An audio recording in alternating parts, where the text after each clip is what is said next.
Welcome to Beyond Belief with our very special guest, Billy Carson, a researcher, a blogger, social media manager, and one of the best, and also founder of the ForbiddenKnowledge.com. Billy, welcome to Beyond Belief. Hey, glad to be back. What's new with you?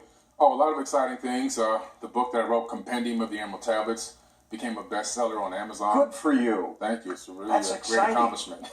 That is exciting. Very excited about that. Working on a movie right now called Chronicles of the Anunnaki, which is going to be a box office level movie produced by Damon Dash at Dame Dash Studios. How did you get involved in all of this? I mean, because the subject matter that you handle isn't something that the everyday person wakes up and goes, hey, I want to go study that. You know, it really started back from 1977. We lived next to an airport in Miami, Florida called the Opelika Airport, very small private airport, and I saw planes going over my backyard all the time, but this one particular time I saw an object that went over that didn't look like an airplane. Even as a kid, I didn't know what a UFO or flying saucer was, but I knew what a fuselage and wings looked like. That you knew. Yeah, that I knew, and I didn't see that on this object. So I went to Rainbow Park Elementary the next day, went to the library, because this is the 70s, so he had to get the old encyclopedia. So I got all the Encyclopedia Britannicas on aerospace, and I literally started researching aerospace and technology from back then. Much later, what happened was I started saying, okay, I've been researching all this technology. It's got to, maybe linked to something from a long time ago. Sure. So I started digging into the ancient past and realizing that they were talking about technology in ancient texts, and started putting two and two together and saying, wow, there could be evidence of a very highly technologically advanced ancient civilization on this planet. And digging into the ancient past, you did. Tell me a little bit about Toph and the Emerald Tablets. Thoth is an ancient Atlantean priest king. This is what he was called back then. He was also the son of Enki, which was an Anunnaki. So the Anunnaki and the Atlanteans are really one and the same, I should say. Anunnaki came from another planet called Nibiru. Right, from another planet named Nibiru, and also other star systems as well. Not just Nibiru, they came from multiple star systems, which is one of the things that I talk about in the book. But Thoth himself was basically the bringer of knowledge and wisdom to mankind. And he was ordered by his dad to go around the planet and kickstart civilization all over the planet. And after the Great Flood, he was told to bring back civilization to a high level. And he was then told to take his crew with him and go out and start off in the land of Kem, which is ancient Egypt before it was called Egypt. Doesn't Toph have that bird-like look to him? Yes. He looks like a bird, like he's got that bird beak, but he's really not a bird man. The bird is the symbol of the ibis beak. And the reason why they chose that symbolization for Thoth is because an ibis bird has to dig its beak deep into the mud to bring up sustenance. So the symbology is basically saying he's going into darkness to bring darkness to light. Well, let's take a look at Thoth. The trail of the occult begins in Egypt 5,000 years ago. Just before the rise of Egypt's great pharaohs, hieroglyphics or pictographs were invented. Egyptians used them to document their history and religion, and to practice complex systems of astronomy, astrology, and geometry. They believed their powerful knowledge came from the god Thoth. Thoth, or Djehuti, was the Egyptian god of magic. And more than just the god of magic, he was the god of writing, of astronomy, of mathematics and science. He invented language, invented writing. Only priests with special training were allowed access to Thoth's sacred knowledge. Imhotep, builder of the first pyramid, was one of the chosen.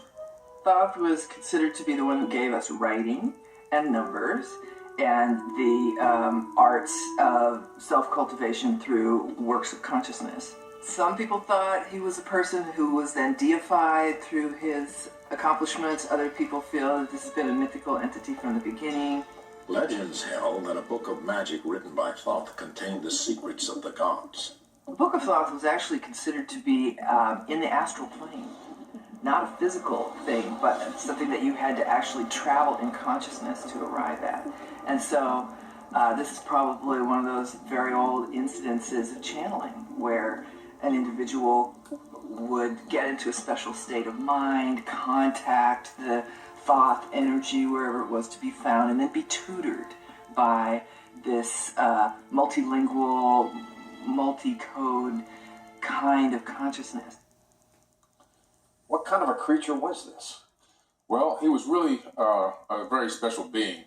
He wasn't a Homo sapien like us because, according to the ancient tablets, we came along much, much later in the geological time We scale. been seeded by them, right? Yes. Well, I really think that they are like our cousins, and we look like them.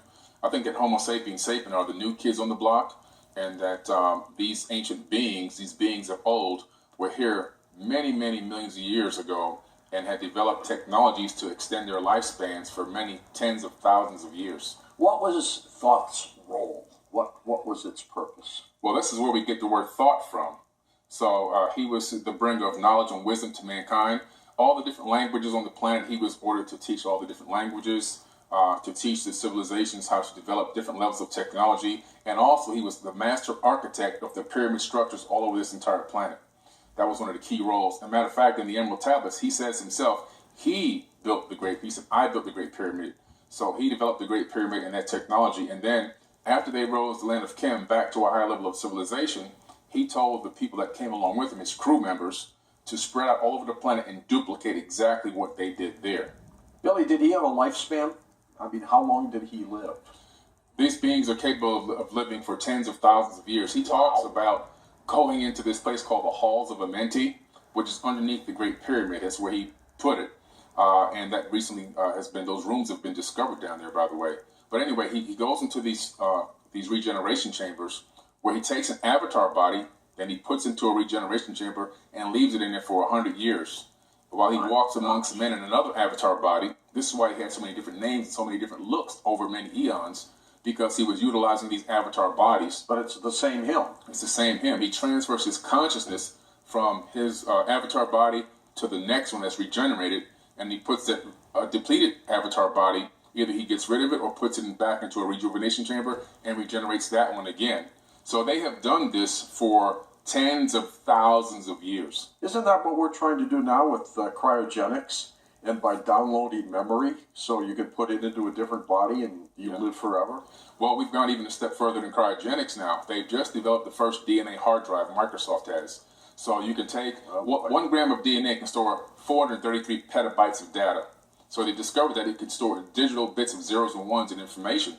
So they've created a digital DNA hard drive, which was the biggest limitation on transferring consciousness. So now we have the capability of transferring consciousness into a storage capacity.